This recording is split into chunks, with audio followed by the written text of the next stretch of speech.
guys. Can you see me and hear me clearly?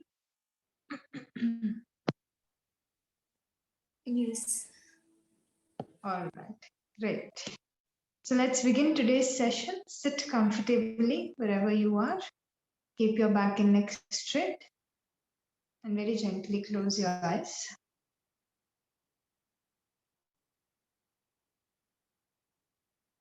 Begin to observe the natural flow of your breathing.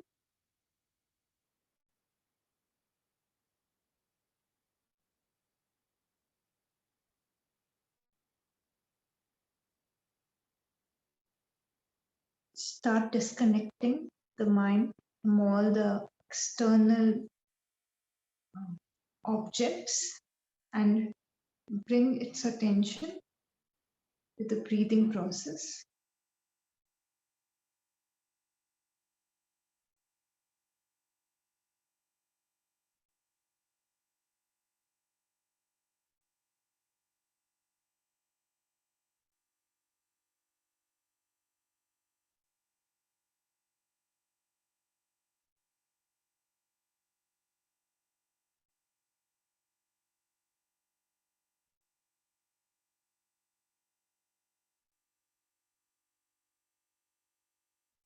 Slowly shift the attention to the body. Be in your posture.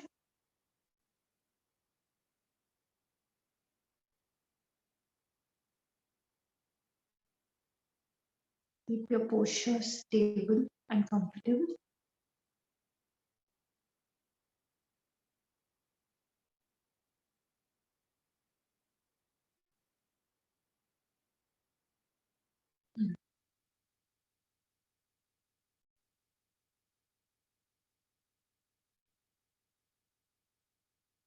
Gently come back to your breath.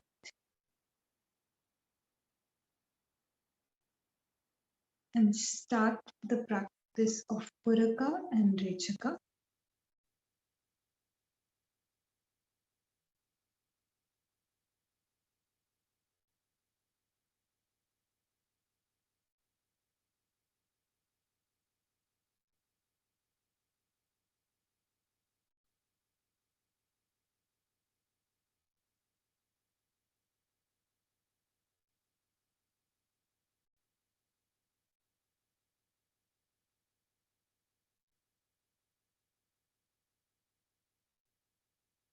As you breathe deeply, observe your mind as it relaxes.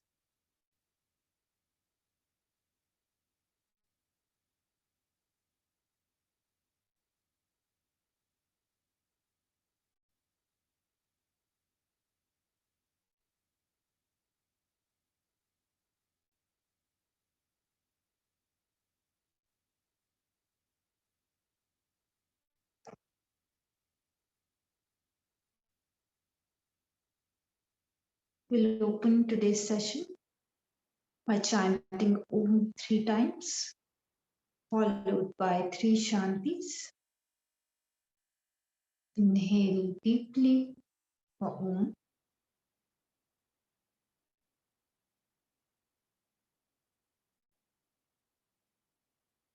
Om.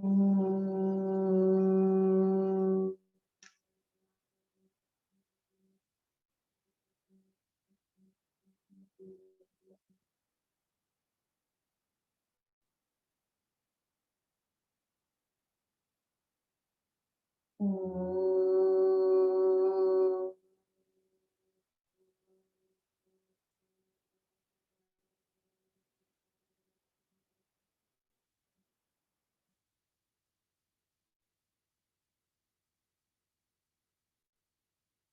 Om.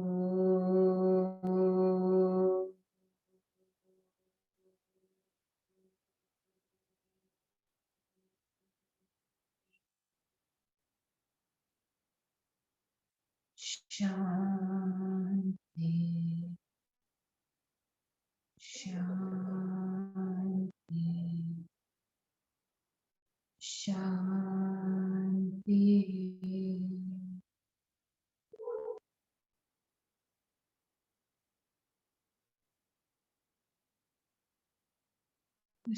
Observe the vibrations created with the chanting.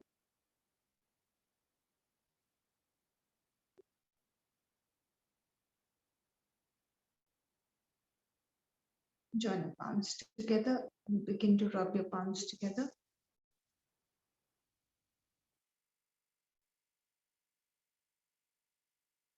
Keep your palms on your eyes.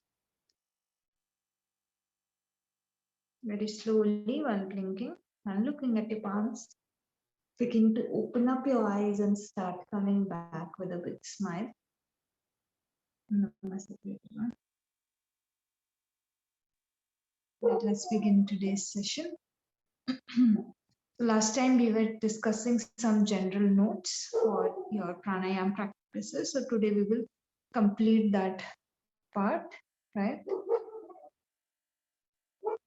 So we had covered most of the points that day. So only a few of them are remaining. First one is your diet.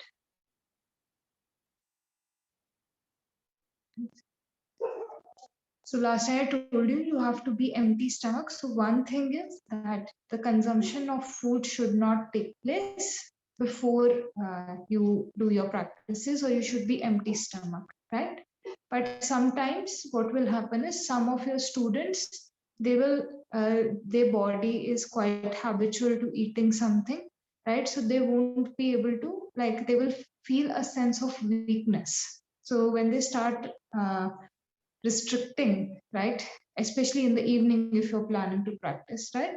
So some sense of weakness sets into the body. So before you practice, what you can do is you can recommend them to have lukewarm water and add honey over, like, not boil the honey, right? So boil the water and add some honey. So honey in lukewarm water helps to maintain the energy of the body, and this can be consumed before the yogic practices, right? So this is a great way for them to maintain the empty stomach and still not lose their energy, right? And again, like bathing, I told you guys, so after your practice, again, you have to take a 20 to 30-minute gap before you eat something. Because when you eat food, all the energy of the body and the blood rushes towards the stomach so that the digestion can take place properly, right? So if you do this immediately after pranayama practice, so whatever energy you are gaining out of the pranayama practice, that will immediately go into the process of digestion. So basically you will nullify, right? One thing is you will nullify the effect of your practice, and second thing, again, when you consume food, the temperature of the body changes. So first come back to the normal temperature of the body, allow your body to come back to the normal temperature, and then consume, right? So before was quite clear, but even after, you have to, for bathing, both bathing and food consumption, there has to be a minimum of 20 to 30 minutes of gap, then you can consume something. Okay, so this diet is actually talking about what you have to eat when you are doing the pranayama practices, right? So when you enter yoga and you begin the yogic practices, the diet has to change a little bit, because same thing, your practice will not be supported if your food doesn't change. So now suppose you will have a lot of students, I'm giving you this example because a lot of students will say this thing to you, you know, they will ask you to give them yoga classes for weight loss, right? And they will not control their food habits, right? So that will not allow them to gain the maximum benefit of their practices, because food plays a crucial role, right? Food generally, when consumed, it should give energy to your body, not take away the energy, right? So most food that we consume these days, or however we consume our food, it takes away our energy rather than adding energy to the body, right? So when you begin any yogic practice, and for pranayam, I'm specifically taking this for pranayam, right? The diet has to be modified. First thing, always go for a balanced diet, all right? So include all the the nutrition values, right? So minerals, your vitamins, carbohydrates, fats, proteins, everything should be a part of your diet. First thing is this. And second thing, try to go for a diet which again gives you energy, right? So this kind of diet is generally known as Satwik diet, right? If you, I will also cover this in philosophy class in the upcoming classes, but still SATTVIC,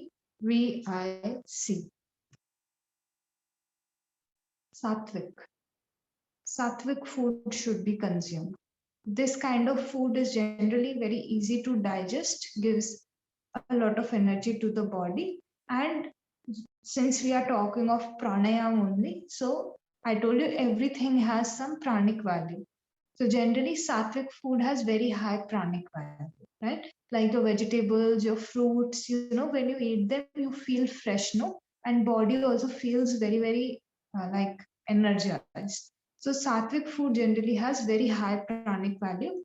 All the like most of the vegetarian food, if consumed in the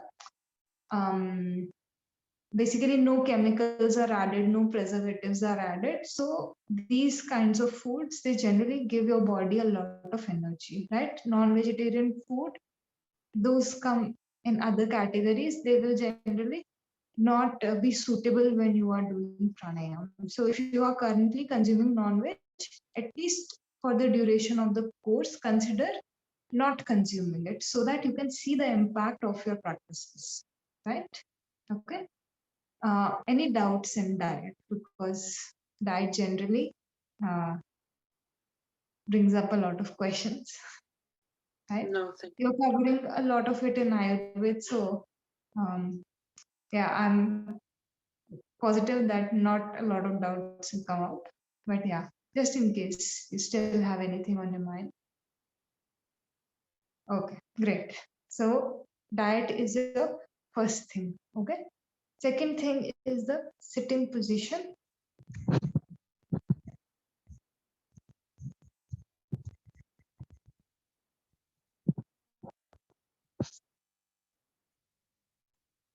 This is your next, you can say it's a prerequisite for pranayama.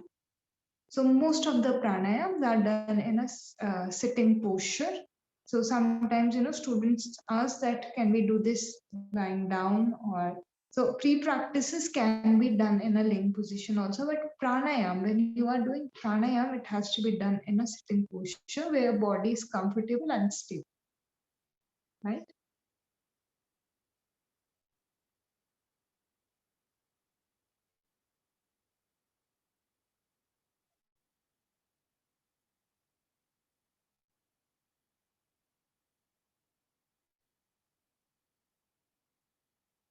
So one more time, I will repeat this thing. I know I have said this a few times already, but the relevance of your asana is also a lot. So your yoga mat should always be there, right? You should sit on the ground preferably when you do these practices, and you should have a barrier between the ground and your hips and legs, right? So asana is very, very important for your pranayam practice. So both these things are a part of your sitting only, because asana also means how, one thing is how you sit and second thing what you sit on. So both meanings are there, right? So let me just demonstrate some asanas which you can sit in, which will be very conducive for you, right? Okay.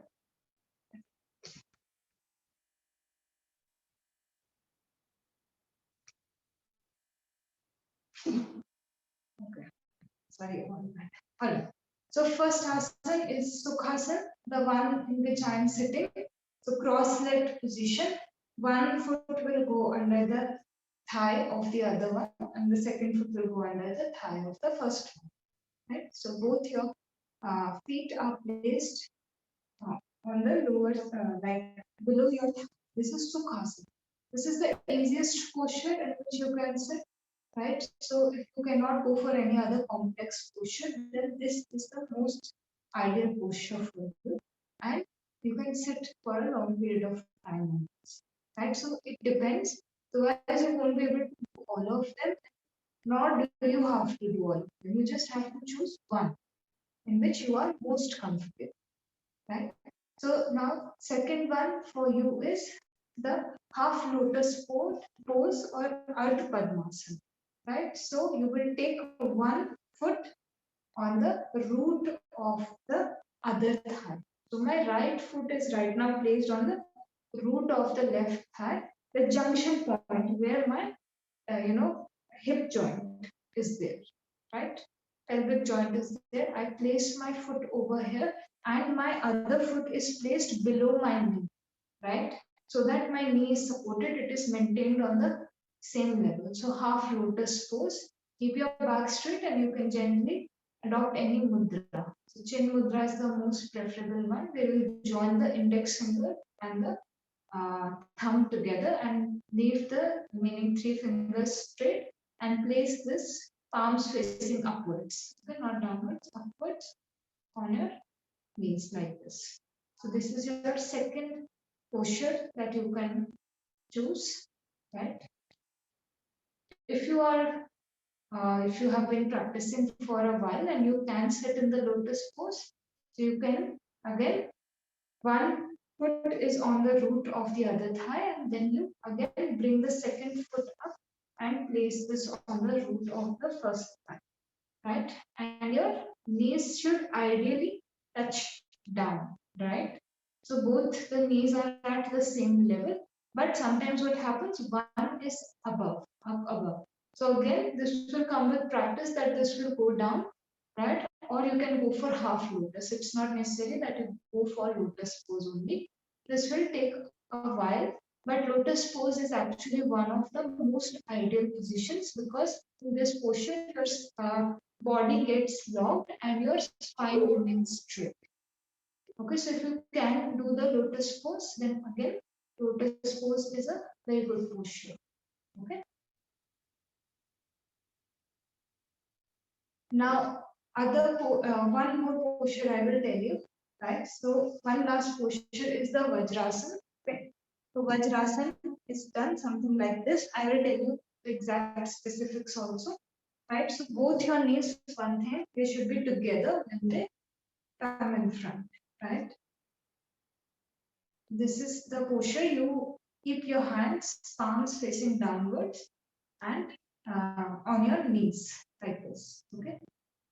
And the back remains straight and you can close your eyes. This is a great posture to sit in after you consume your meals. In fact, you should sit in Vajrasana after you eat your food. It will help in the digestion process. Now let me give you a back view, right? Because you can't see how our feet are, right? So feet are generally, heels are not placed over here on the hips. You have to open up your ankles and your hips are placed between your thighs. So, sorry, heels.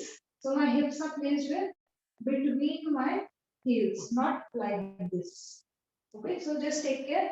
And as the flexibility of your ankles increase, your big toes will begin to touch each other, right?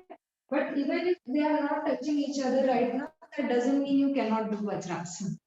Okay, eventually, as the flexibility of the heels will come like into play, this posture will be able to complete, right? Vajrasana again, in case of extreme knee injuries, don't go for lotus pose or this Vajrasana pose. It places a lot of pressure on the knees, right? Someone who cannot sit in a cross-legged position, you can make them sit on a chair, right, where their back and neck remain straight.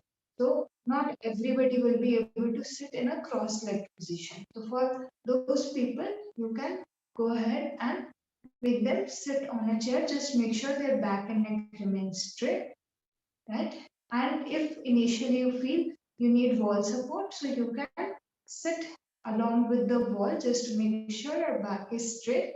And you can also place a cushion below your hips, right? So if I place a cushion below my hips, then it will help me to keep the back straight. So you can apply all of these tricks. when you are doing your posture. These can also be your used during your meditation, right? So the way of sitting, I'm just telling you the right way of sitting. Okay.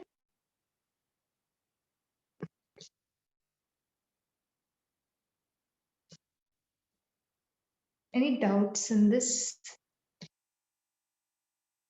Did you understand all the postures? Yes. You can. Yes. Thanks. So whichever one you like the most, guys, choose that one. Okay. So yes, let's come to our next point.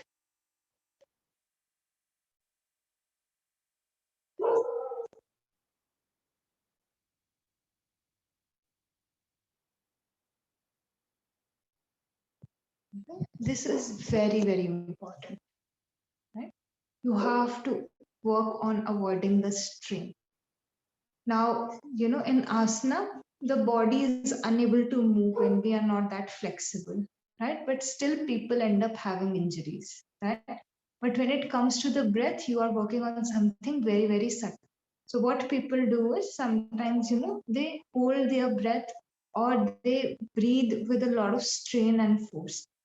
The pre-practices and the practices have to be done without strain. So if you are doing the practices with strain, means you are running in the opposite direction. Okay, you are not doing what you are supposed to do. Right? Initially, it will take a little bit effort. Why? Because right now the posture is not correct. So breathing will seem a little bit.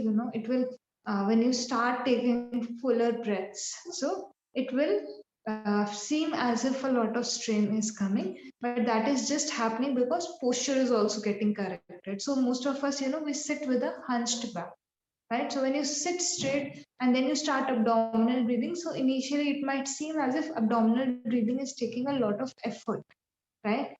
In fact, it is the opposite, right? Abdominal breathing takes no effort. But initially, because you are setting the rhythm, it will take some time to adjust. But strain has to be avoided, right? If you take breaths which when so sometimes when people breathe, they make a sound, right? So they breathe like this, right? So this is wrong. The breathing has to go in naturally. Nobody will be able to hear when you are breathing in and out, right? So you have to work on this thing, right? You have to make a conscious effort to work on this thing, because generally when people practice pranayam, they go for more rounds, they do the practice beyond their capacity, and the lungs get harmed in this process. Lungs are very, very delicate, right? So you will not initially see the impact. But when you do the practices for a long period of time and you are doing them with strain, you will start seeing that you are hurting your own body. Especially when it comes to Kapalabhati, people practice so many rounds just because, everybody is practicing. Or even in other pranayams, right? So Kapalbhati is a pre-practice, but in Kapalbhati also, people do this a lot, right? So they are harming themselves, right, when they do this. So because you are learning these things from the scratch, from the very beginning and from the base, so you have to make sure your base and foundation is good, right? So at all times, try to avoid strain as much as your body is allowing. Work very, very slowly with the body, okay? Because pranayam brings about a lot of changes, right? So you have to give your body and the breathing that time, right? Because adjustment is being made, right? Which brings me to the last point, which is your side effects.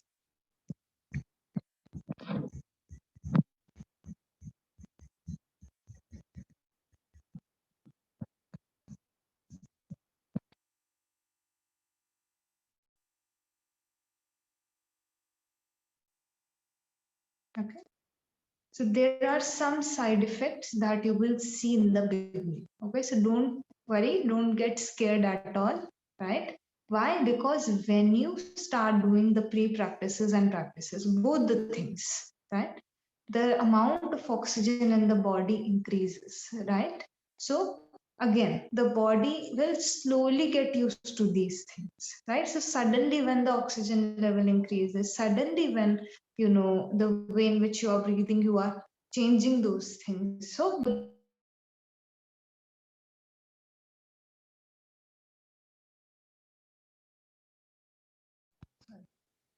So the body will also again show some side effects, right? Maybe you start sweating, right? Maybe sometimes there is some shivering that takes place in the body.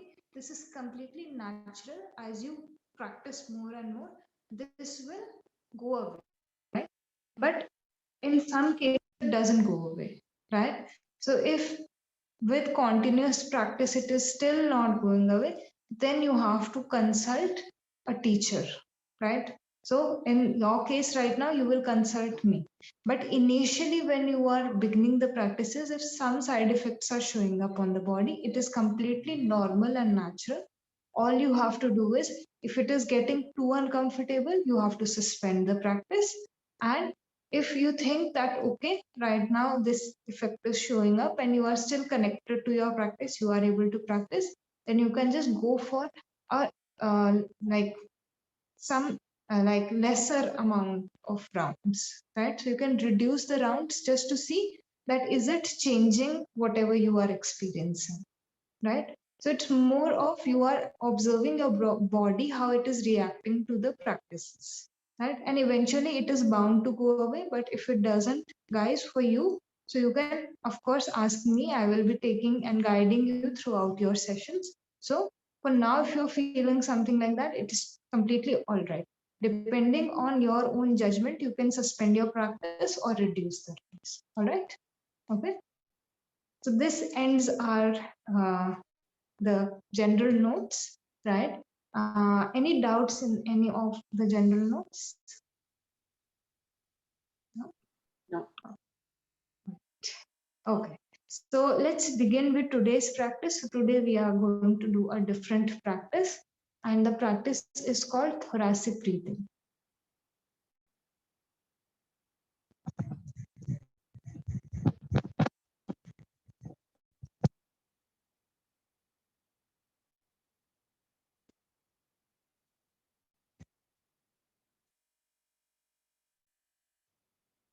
Thoracic breathing, or it is also known by the name of chest breathing.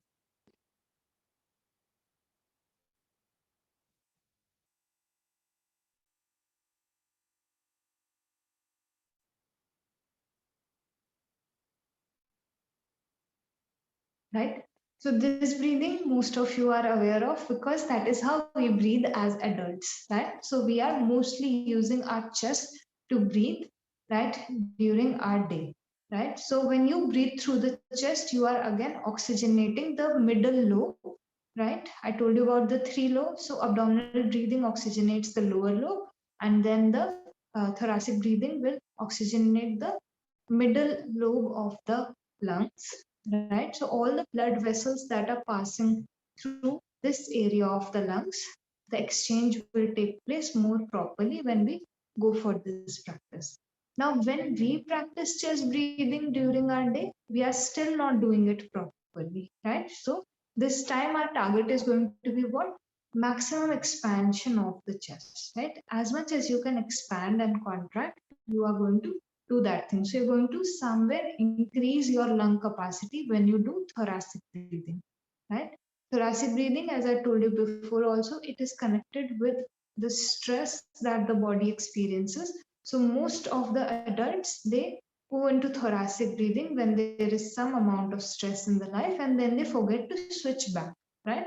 So for most of us, thoracic breathing continues for the majority part of the day. So the stressful situation has gone, but the body's reaction hasn't changed back, right? So again, whenever you feel this thing that your body is still stressed, then you have to switch back to abdominal breathing, right? Chest breathing also occurs when you go for any kind of physical activity, right? So abdominal breathing, suppose you're going for running, no? So at that point of time, the pace of the breath changes. So at that point of time, the most efficient way to breathe is the chest breathing, right? Because the exchange of gases has to take place at a faster rate.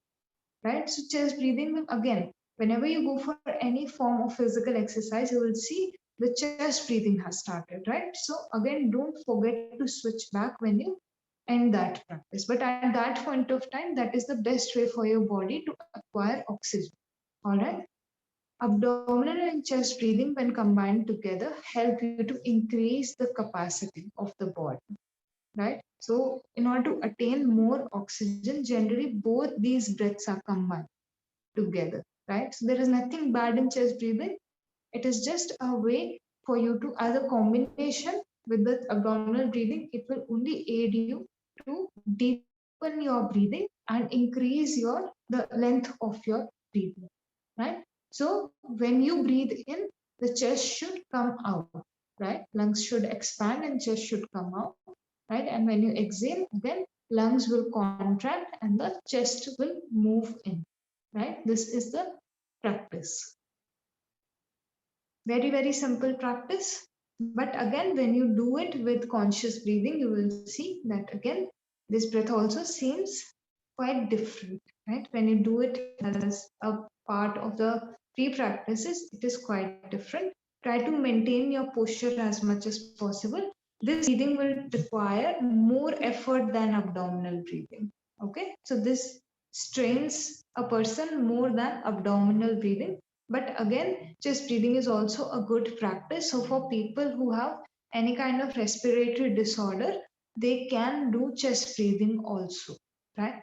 But if the disorder is such that already there is strain on the chest, right? Then only give abdominal breathing. Okay. But in most cases, even the chest is not expanding properly when there are respiratory disorders. So for them, a combination of both of them is going to help them a lot.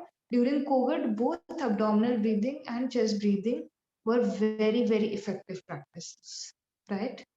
For patients who had COVID and for people who were, in fact, going for preventive measures also, the full breath or expanding the breathing capacity has helped people overall, right?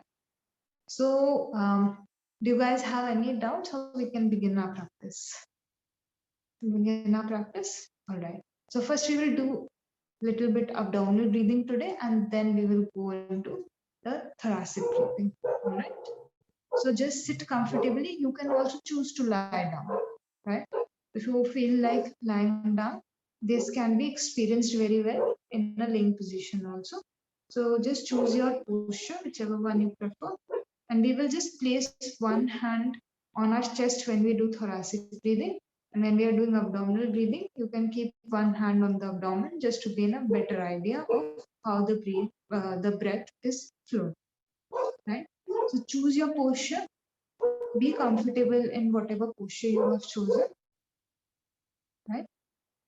And whenever you feel ready, you can gently close your eyes. Now, just close the eyes and connect with your natural breath. You're not going to change the breathing at all. Just observe the breathing process.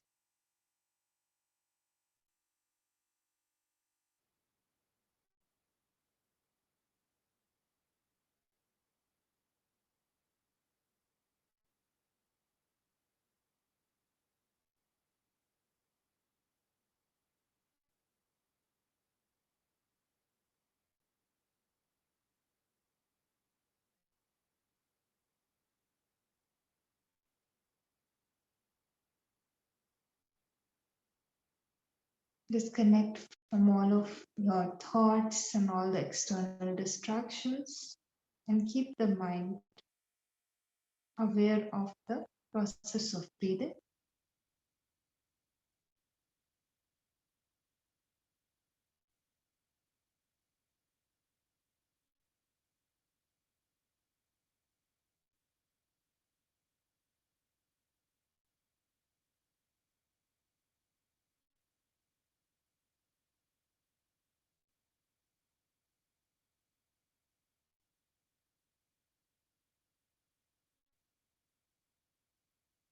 Slowly shift your attention to your posture. Just make sure you are relaxed, but your entire spine should be straight.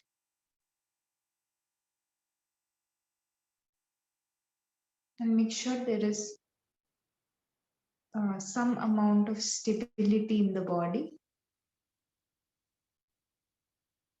So don't leave your body completely lax or loose. There should be some form of awareness.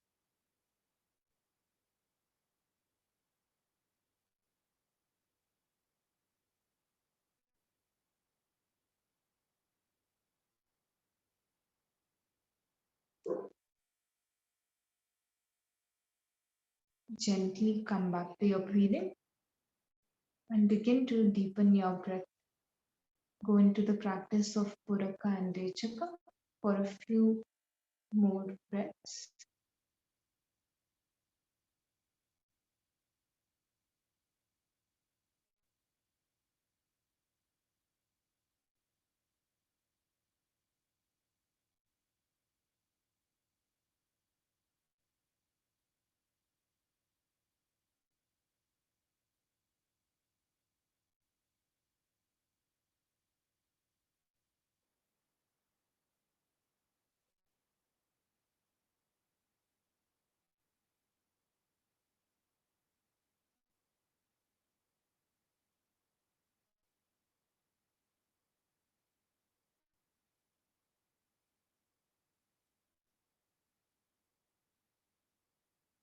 We will begin with the practice of abdominal breathing. So place either your right or your left hand on your abdomen.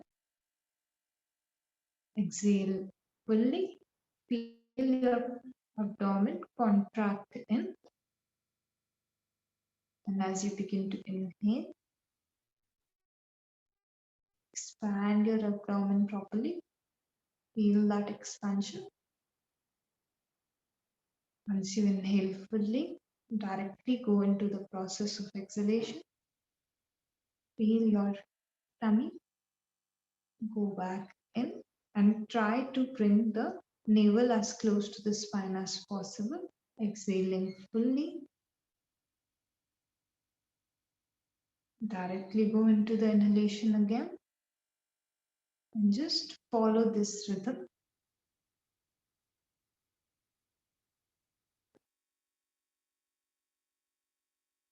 As you inhale, you can feel the abdomen move out and the mind should be completely focused on this movement.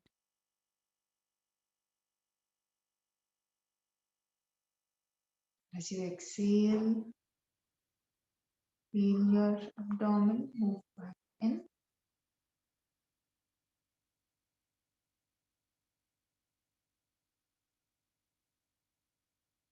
Try to keep your inhalations and exhalations equal.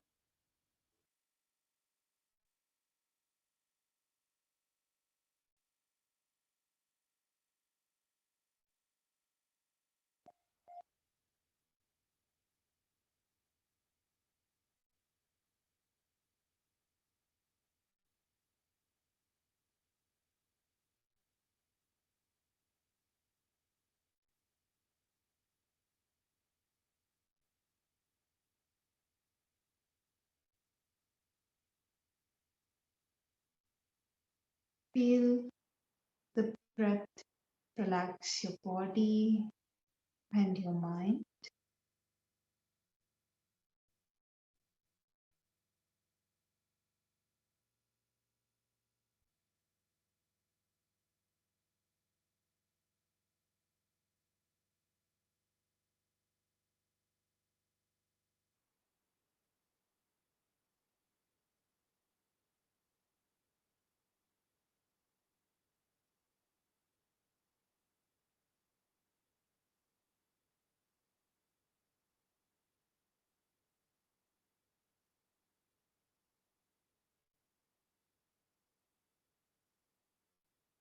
After completing your next round, completely suspend the practice.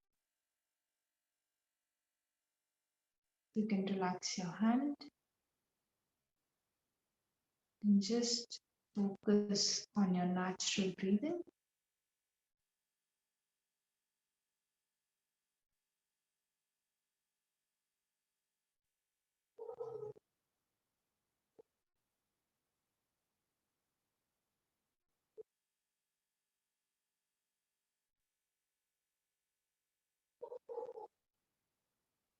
Watch your mind, breathing, and your body, the changes that have occurred after you have completed your practice.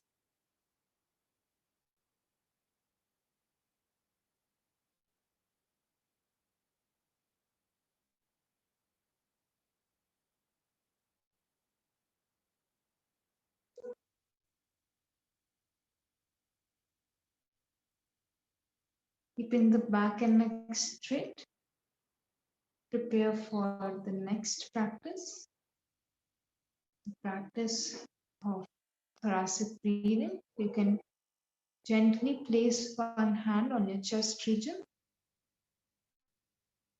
Exhale fully, feel your chest go down and in. And as you begin to inhale, inhale, feel your chest rise, your ribs expand, and take a full breath, going for the full capacity of the chest. As you exhale, again, feel the chest fall back down and in.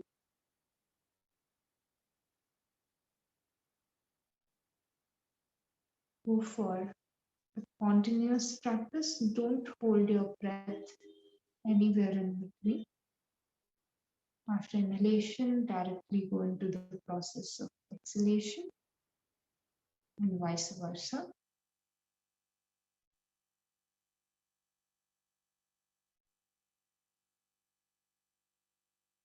Expand your lungs properly.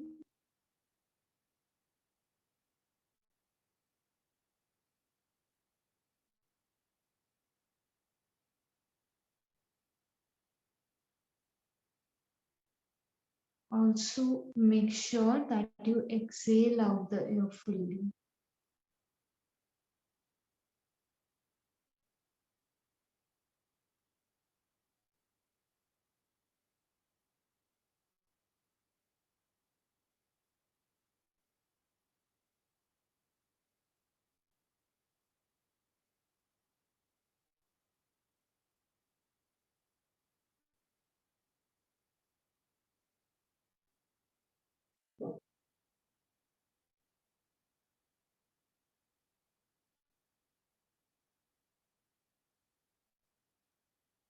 Try to deepen your practice with each passing breath.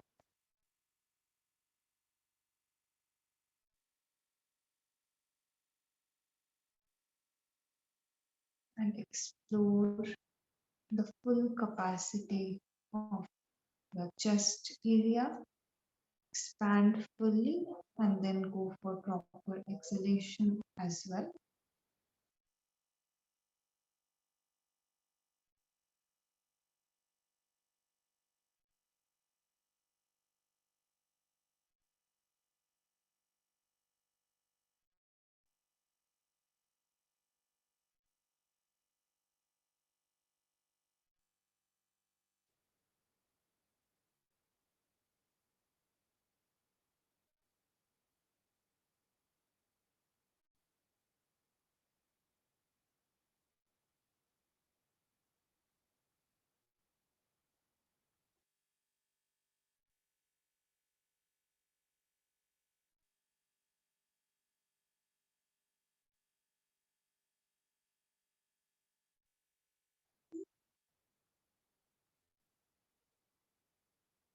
Complete one last round and then you can suspend your practice.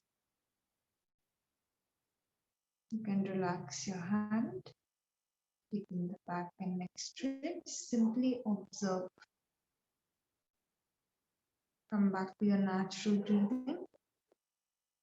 And see how the breath changed after the practice of thoracic breathing.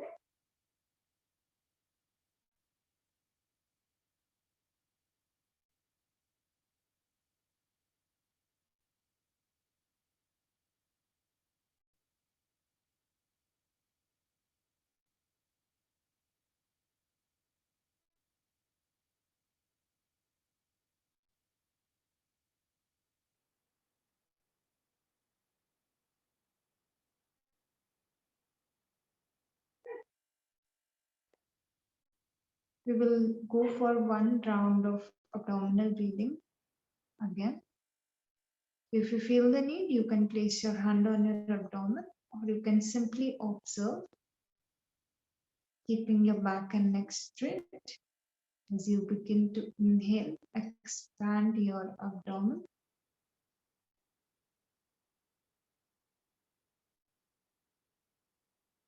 And as you exhale, feel your abdomen contract.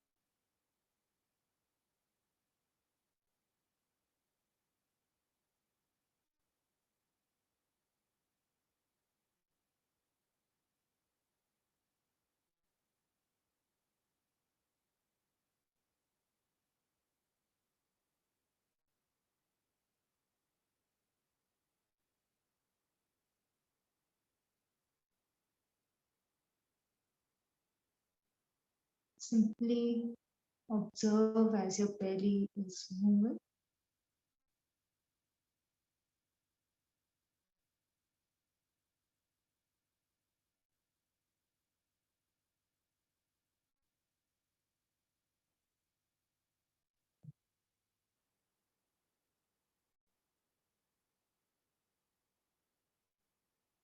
Complete 2 more rounds and then you can suspend your practice.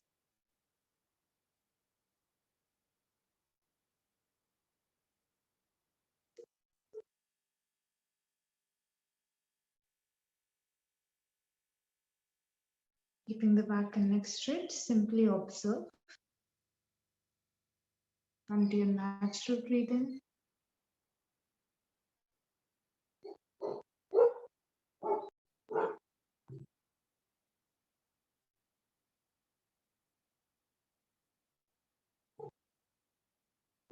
If you have chosen to take Shavasana, you can gently move your fingers and toes. Join your legs together and turn towards your left side. Make a cushion with your left hand and place the right hand on the ground. Whenever you feel ready, you can begin to come in any comfortable sitting posture where your back and neck remain straight and your eyes remain closed.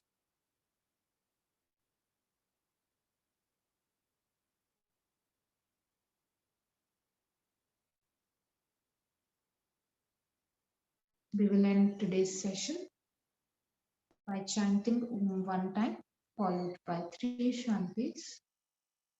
Inhale deeply for Om.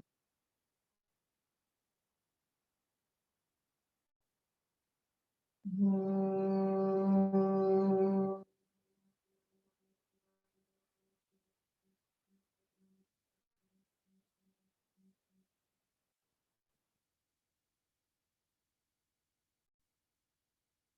Shanti.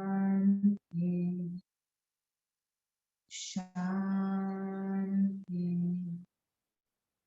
Shanti.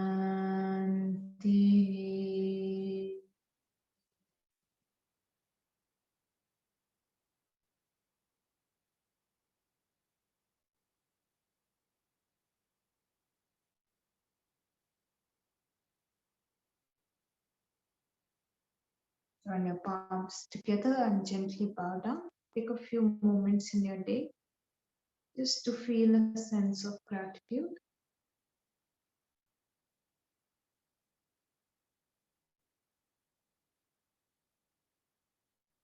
Begin to rub your palms together.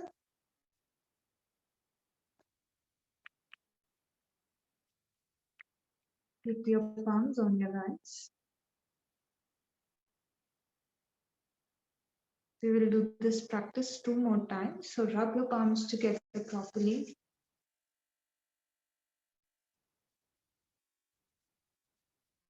Keep them on the eyes.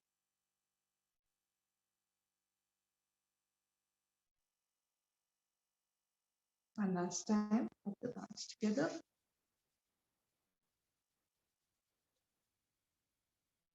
Keep them on the eyes. Very slowly, while blinking and looking at your palms, begin to open up your eyes and come back with a big smile. And namaste to everyone. So did you guys face any issues while you were practicing? No issues? Which one was more straining for you? Yeah, go ahead. Any issues, anything? No, for me, it's a difficult part to hold my mind because I can feel that I'm concentrating on my breathing, but still my mind is wandering and it confuses me, but I'm training. It's okay. So initially this will happen. So as you progress in your meditation also, again, that is going to help you to work on your pranayama also. And you can try to keep more attention on your breathing and give less attention to the thoughts, even if currently it's not both the things you are aware of. So try to throw more focus towards the breathing than the thoughts. All right. So yes, thank you. Okay, if right now abdominal breathing is harder for you and chest breathing is easier, so guys, with the progress of classes, they should reverse. All right. So that is how you will know about your progress. Okay. Any doubts that I can take? Anything you guys want to share? Okay, great. So I will see you all tomorrow for your philosophy class. Take care and bye-bye. Thanks a lot. Bye-bye. Thank you. Thank you. Bye-bye.